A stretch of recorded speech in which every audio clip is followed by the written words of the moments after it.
হ্যাঁ বিয়স, আহাদ তিশা আয়াসের খোঁজ না নিলেও তার দাদা ফুপ্পিরা তার খোঁজ নিচ্ছে, তার সাথে কথা বলছে। চলুন বিস্তারিত জানা যাক, পুরো ভিডিও না টেনে দেখতে থাকুন।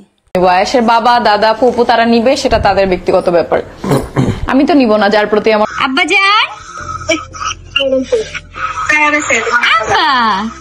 আয়াসের প্রতি আমার কোনো অধিকারই নাই, সেটা আয়াসের মা বলে দিছে। তো আমি কেন তার খোঁজ খবর নিতে যাব? আয়াস তো আমার কেউ হয়ই না, সে তো বলেই দিছে উকিলের কাছে, তাহলে আমি কেন খোঁজ খবর নিব? আয়াসের বাবা দাদা ফুপু তারা নিবে, সেটা তাদের ব্যক্তিগত ব্যাপার। আমি তো নিব না, যার প্রতি আমার অধিকার নাই তার খোঁজ। আব্বাজান